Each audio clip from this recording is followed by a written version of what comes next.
Hello, good morning guys. आज हम पढ़ते हैं गोदान उपन्यास प्रेमचंद द्वारा लिखित है। आगे 2 पार्ट पढ़ लिए थे, आज 3rd पार्ट पढ़ते हैं बिना देर किए। तो औरत की क्षमाशीलता का यही पुरस्कार है। मैं समझता हूँ तुम खन्ना को मुंह लगाकर उसे और भी शह देती हो। तुम्हारा वह जितना आदर करता है, तुमसे उसे जितनी भक्ति है, उसके बल पर तुम बड़ी आसानी से उसे सीधा कर सकती हो, मगर तुम उसकी सफाई देकर स्वयं उस अपराध में शरीक हो जाती हो। मालती उत्तेजित होकर बोली, तुमने इस समय इस प्रसंग व्यर्थ ही छेड़ दिया। मैं किसी को बुराई नहीं करना चाहती, मगर सभी आपने गोविंदी देवी को पहचाना नहीं। अपने उनकी भोली भाली शांत मुद्रा देखकर समझ लिया वह देवी है। मैं उन्हें इतना ऊंचा स्थान नहीं देना चाहती। उन्होंने मुझे बदनाम करने का जितना प्रयत्न किया, मुझ पर जैसे जैसे आघात किया, यह बयान करूँ तो आप दंग रह जाएंगे। तब आपको मानना पड़ेगा कि ऐसी औरत के साथ यही व्यवहार होना चाहिए। मालती ने तीव्र स्वर में पूछा, लेकिन आपने यह अनुमान कैसे कर लिया कि मैं आपके शब्दों में खन्ना और गोविंदा के बीच आना चाहती हूँ? आप ऐसा अनुमान करके मेरा अपमान कर रहे हैं। मैं खन्ना को अपनी जूतियों की नोक के बराबर भी नहीं समझती। मेहता ने अविश्वास भरे स्वर में कहा, यह आप दिल से नहीं कह रही हैं मिस मालती। क्या आप सारी दुनिया को बेवकूफ़ समझती हैं? जो बात सभी समझ रहे हैं, अगर वही बात मिसेज खन्ना भी समझे तो उन्हें दोष नहीं दे सकता। मालती ने तीन कर कहा, दुनिया को दूसरों को बदनाम करने में मज़ा आता है, यह उसका स्वभाव है। मैं उसका स्वभाव कैसे बदलूं? लेकिन यह व्यर्थ का कलंक है। हाँ, मैं इतना बेमुरोवत नहीं हूँ कि खन्ना को अपने पास आते देखकर धुतकार देती। मेरा काम ही ऐसा है कि मुझे सभी का स्वागत और सत्कार करना पड़ता है। अगर कोई उनका कुछ और अर्थ निकालता है तो वह राय साहब ने स्वार्थ का पक्ष छोड़ होरी का पक्ष लिया। अच्छा, तो आपने और बबूला भगत पंचों में मिलकर मेरे एक मातबर असामी को तबाह कर दिया। मैं पूछता हूँ, तुम लोगों को क्या हक था कि मेरे इलाके में मुझ हिला दिया बगैर मेरे आसामी से जुर्माना वसूल करते हो? इसी बात पर अगर मैं चाहूँ तो आपको और उस जालियों पटवारी और उस धूर्त पंडित को 7-7 साल के लिए जेल भिजवा सकती हूँ। आपने समझ लिया कि आप ही इस इलाके के बादशाह हैं। मैं कह देती हूँ, आज शाम तक जुर्माने की पूरी रकम मेरे पास पहुँच जाए, वरना बुरा होगा। मैं एक एक से चक्की पिसवाऊँगी।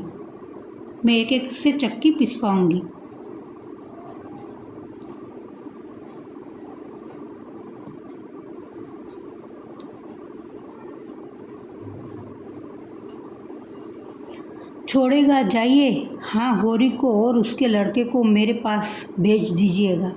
दादादीन ने मीठे उल्लाहने के भाव से कहा, अरे तुम्हारे घर में चूल्हा नहीं जला और तुमने मुझसे कहा भी नहीं कि हम तुम्हारे बेरी तो नहीं थे। इसी बात पर तुमसे मेरा जी कटता है। अरे भले आदमी, इसमें लाज शर्म की कौन बात है? हम सब एक ही तो हैं। तुम शूद्र हुए तो क्या, हम ब्राह्मण हुए तो क्या, तो सब एक ही घर के हैं। दिन सबके बराबर नहीं जाते। कौन जाने कल मेरे ही ऊपर कोई कष्ट आ पड़े तो मैं तुमसे अपना दुख न कहूँगा तो किससे कहूँगा? अच्छा, जो हुआ चलो, बेग के ही साथ तुम्हें मन दो मन अनाज खाने को भी तोड़ दूँगा। आधे घंटे में होरी मन भर जौ का टोकरा सिर पर रखे आया और घर की चक्की चलने लगी। धनिया रोती सी और साहस के साथ जो पीसती थी। भगवान उसे किस कुकर्म का दंड दे रहा है? मतादीन दुखी मन से बोला, बड़ा बेवफा आदमी है। तुम जैसी लक्ष्मी को छोड़कर न जाने कहीं मारा फिर रहा है। चंचल स्वभाव का आदमी है। इसी से मुझे शंका होती है कि कहीं और न फंस गया हो। ऐसे आदमियों को तो ऐसी गोली मार देनी चाहिए। आदमी का धर्म है, जिसकी बाह पकड़े उसे निभाए। यह क्या कि एक आदमी को जिंदगी खराब कर दी और आप दूसरों पर ताकने लगे। युवती रोने लगी। माताजी ने इधर उधर ताक कर उसका हाथ पकड़ लिया और समझाने लगा, तुम उसकी क्यों परवाह करती हो? जूना चला गया तो चला जाने दो, तुम्हारे लिए किस बात की कमी है। रुपये, पैसे, गहना, कपड़ा जो चाहो मुझसे ले लो। जूनिया ने धीरे से हाथ छुड़ा लिया और पीछे हटकर बोली, सब तुम्हारी दया है महाराज। मैं तो कह कि नहीं रही, घर से भी गई और यहाँ से भी गई, न माया मिली न राम ही हाथ आया। दुनिया का रंग ढंग न जानती थी, इसलिए मीठी मीठी बातें सुनकर जाल में फंस गई। मातादीन ने गोबर की बुराई करनी शुरू की। वह तो निरा लफंगा और घर का न घाट का। जब देखो माँ बाप से लड़ाई, कहीं पैसा पा जाए चट जुआ खेल पड़ेगा। चरस और गाजे में उसकी जान बसती थी। सोहदों के साथ घूमना, बहू बेटियों को छेड़ना, यही उसका काम था। थानेदार साहब बदमाशी में उसका चालान करवाने थे। हम लोगों ने बहुत खुशामद की, तब जाकर छोड़ा। दूसरों के खेल खलिहान में अनाज उड़ा लिया करता था। कई बार तो खुद उसी ने पकड़ा था, पर गांव घर समझकर छोड़ दिया। धनिया ने पूछा, कितने की तौल हुई? 120 मिले, पर सब वही छूट गए, थैला भी न बचा। धनिया सिर से पांव तक भस्म हो उठी। मन में ऐसा उद्वेग उठा कि अपना मुंह नोच ले। बोली, तुम जैसा धामड़ आदमी भगवान ने क्यों रचा? कहीं मिलते तो उन्हें पूछती। तुम्हारे साथ सारी दुनिया तलक हो गई। भगवान मौत भी नहीं देते कि जंजाल से जान छूटे। उठाकर सारे रुपये बहनों को दे दिए। अब और कौन आदमी है जिससे गोई आएगी? हल में क्या मुझे जोतोगे या आप जूतोगे? मैं कहती हूँ, तुम बूढ़े हुए तुम्हें इतनी अकल भी नहीं आई कि गोई भर के रुपये तो निकाल लेते। कोई तुम्हारे हाथ से छीन थोड़ी लेता। पूछ की हो ठंड और किसी की देह पर लता नहीं, ले जाओ, सबको नदी में डुबा दो। सिसक कर मरने से तो एक दिन मर जाना फिर अच्छा है। कब तक पुआओं में घुसकर रात काटोगे? पुआओं में घुस भी ले तो पुलाव खाकर रहा तो न जाएगा। तुम्हारी इच्छा हो घास ही खाओ, हमसे तो घास न खाई जाएगी। यह कहते कहते वह मुस्कुरा पड़ी। इतनी देर में उसकी समझ में यह बात आने लगी कि महाजन सब सिर पर सवार हो जाए और अपने हाथ में रुपये हो और महाजन जनता हो कि उसके पास रुपये हैं, तो आसामी कैसे अपनी जान बचा सकता है। गोविंदा ने हसरत भरे स्वर में कहा, नहीं मेहता जी, यह आपका भ्रम है। ऐसी नारियाँ यहाँ आपको गली गली में मिलेगी और मैं तो उन सब में गई बीती हूँ। जो स्त्री अपने पुरुष को पसंद न रख सके, अपने को उसके मन की न बता सके, वह कोई स्त्री है? मैं तो कभी कभी सोचता हूँ कि मालती से यह कला सीखूँ। जहाँ से असफल हूँ वहाँ पर सफल है। मैं अपने को भी अपना नहीं बना सकती, वह दूसरों को भी अपना बना लेती है। क्या ये उसके लिए श्रेय की बात नहीं है? मेहता ने मुंह बनाकर कहा, शराब अगर लोगों को पागल कर देती तो इसलिए उसे क्या पानी से अच्छा समझा जाए, जो प्यास बुझाता है, जलाता है और शांत करता है। गोविंदी ने विनोद की शरण लेकर कहा भी हो, मैं तो यह देखता हूँ कि पानी मारा मारा फिरता है और शराब के लिए घर द्वार बिक जाते हैं। शराब जितनी ही तेज और नशीली हो उतनी ही अच्छी। मैं तो सुनती हूँ आप भी शराब के उपासक हैं। गोविंदी निराशा की उस दशा को पहुँच गई थी जब आदमी को सत्य और धर्म में भी संदेह होने लगता है। लेकिन मेहता का ध्यान उधर न गया। उसका ध्यान तो वाक्य के अंतिम भाग पर ही सिमट कर रह गया। अपने मद सेवन पर उन्हें जितनी लज्जा और शोभ आज हुआ, उतना बड़े बड़े उपदेश सुनकर भी न हुआ था। तर्कों का उनके पास जवाब था मुंह तोड़, लेकिन इस मीठी चुटकी का उन्हें कोई जवाब न सुझाई। वह पछताएंगे कि कहाँ से कहाँ उन्हें शराब की युक्ति सूझी। उन्होंने खुद मालती की शराब से उपमा दी थी। उनका वार अपने ही सिर पर पड़ा। लज्जित होकर बोले, हाँ देवी जी, मैं स्वीकार करता हूँ कि मुझसे यह आसक्ति है। मैं अपने के लिए उसकी जरूरत बतलाकर और उसके विचारों तेजक गुणों को प्रमाण देकर गुनाह का उजा न करूँगा। जो गुनाह में भी बदतर हूँ, आज आपके सामने प्रतिज्ञा करता हूँ कि शराब को एक बूंद भी कंठ से नीचे न जाने दूंगा। गोविंदी ने सन्नाटे में आकर कहा, यह आपने क्या किया मेहता जी? मेहता जी, मैं ईश्वर से कहती हूँ, मेरा यह आशय न था। मुझे इनका दुख है, इसका दुख है। नहीं, आपको पसंद होना चाहिए कि आपने एक व्यक्ति का उद्धार कर दिया। मैंने आपका उद्धार कर दिया? मैं तो खुद ही आपसे उद्धार की याचना करने जा रही हूँ। मुझसे धन्य भाग। गोविंदी ने करुण स्वर में कहा।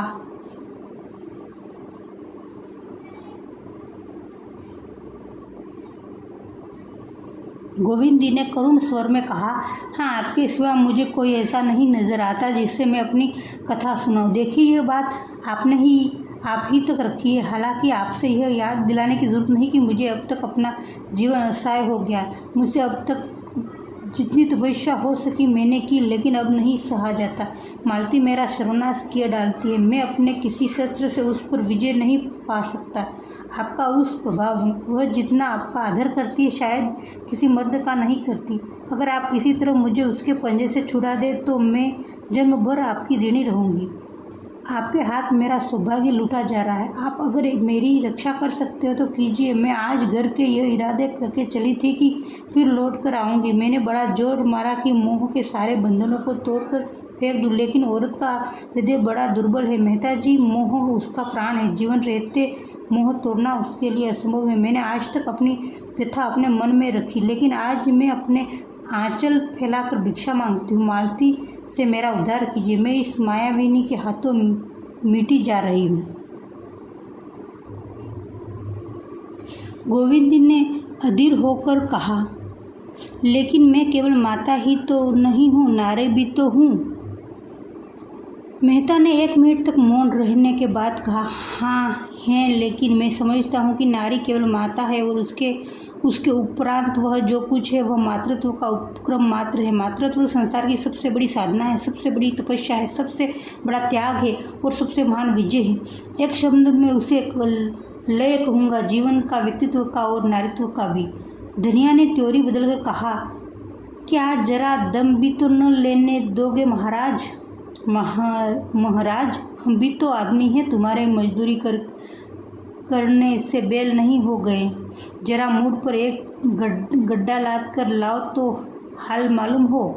दादा दिन बिगड़ उठे और पैसे देने हैं काम करने के लिए, हाँ, दम मारने के लिए नहीं। दम मार लेना तो घर जाकर दम लो। धनिया कुछ कहने ही जा रही थी कि होरी ने फटकार बताई, तू जाती क्यों नहीं धनिया? क्यों लज्जित कर रही है? धनिया ने बीड़ा उठाते हुए कहा, जा तो रही हूँ, लेकिन चलते हुए बैल को आगे न देना चाहिए। दादादीन ने लाल आंखें निकाल ली, जान पड़ता है अभी मिजाज ठंडा नहीं हुआ, अभी दाने दाने का मोहताज हो। धनिया भला क्यों चुप रहने लगी थी? तुम्हारे द्वार पर भीख मांगने नहीं जाती? दादादीन ने पेने स्वर में कहा, अगर यही हाल है तो भीख भी मांगोगी? धनिया के पास जवाब तैयार था, पर सोना उसे खींचकर तलैया की ओर ले गई। नहीं, बात बढ़ जाती, लेकिन आवाज़ की पहुँच के बाहर जाकर दिल की जलन निकाली। भीख मांगो तुम, जो भीख मंगे की बात हो। हम जो मंजूर ठहरे, जहाँ काम करेंगे वहीं 4 पैसे पाएंगे। अंदर गोबर और जूनिया ने मनोबल का अभिनय हो रहा था। जूनिया ने तिरस्कार भरी आंखों से देखकर कहा, मुझे लाकर यहाँ बैठा दिया, आप परदेश की राह ली, फिर न खोज न खबर, मरती या जीती। साल भर के बाद अब जाकर तुम्हारी नींद टूटी। कितने बड़े कपटी हो तुम। मैं तो सोचती हूँ कि तुम मेरे पीछे पीछे आ रहे हो, पर आप उड़े तो साल भर बाद लौटे। मर्दों का विश्वास ही क्या, कहीं कोई और ताकलील होगी। सोचा होगा घर के लिए हैं, एक बाहर के लिए भी हो जाए। गोबर ने सफाई दी, जूनिया भगवान को साक्षी देकर कहता हूँ, जो मैंने कभी किसी की ओर से ताका भी हो। लाज और डर के मारे घर से भाग जरूर गया, मगर मेरी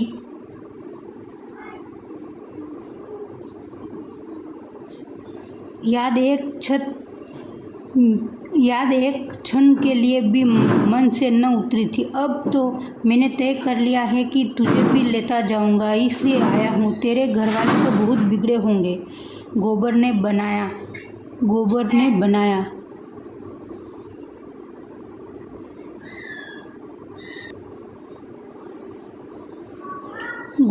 बनाया। तुम्हारे घर में किसी बात की कमी महाराज, जिस जजमान के द्वार पर जाकर खड़े हो जाओ कुछ न कुछ मार ही लाओगे।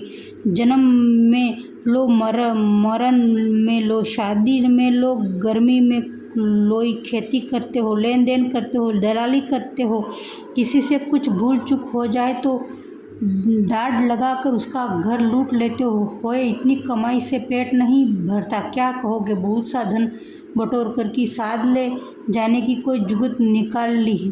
गोबर ने उत्तेजित होकर कहा, दादा तुम बीच में न बोलो। उसकी गाय 50 की थी, हमारी गोई 150 में आई थी। 3 साल हमने जोती, फिर भी 100 की ही है। वह अपने रुपये के लिए दावा करते हैं, डिग्री कराते हैं या जो चाहते कहते हैं। हमारे द्वार में जोड़ी क्यों खोल ले गए? और तुम्हें क्या कहूँ, इधर गोई खो बैठे, इधर 150 रुपये डांट के भरे। यह है गई होने का फल। मेरे सामने जोड़ी खोल ले जाते तो देखता, तीनों का यहाँ ज़मीन पर सुता देता, पंचों से तो बात तक न करता, देखता कौन मुझे बिरादरी से अलग करता है। लेकिन तुम बेट ताकते रहे। होरी ने अपराधी की भांति सिर झुका लिया, लेकिन धनिया ने अनित कैसे देख सकती थी। बोली, बेटा तुम भी अधेर करते हो। हुक्का पानी बंद हो जाता तो गांव में निबाह होता। जवान लड़की बैठी है, उसका भी तो कहीं ठिकाना लगाना है कि नहीं। मरने जीने में आदमी बिरादरी। गोबर से बात काटी। हुक्का पानी सब तो था, बिरादरी में आदर भी था, फिर मेरा ब्याह क्यों नहीं हुआ? बोले, इसलिए कि घर में रोटी न थी। रुपये होते तो हुक्का पानी का काम है, न जात बिरादरी का। दुनिया पैसे की, हुक्का पानी को कोई नहीं पूछता। भोला ने सूतली काटना बंद कर दिया और पथरीले स्वर में बोला, काम तो तुमने ऐसा ही किया था गोबर की तुम्हारा सिर काट लूँ तो भी पाप न लगे, लेकिन अपने द्वार पर आए हो, अब क्या कहूँ। जाओ, जैसा मेरे साथ किया उसकी सज़ा भगवान देंगे। कब आए?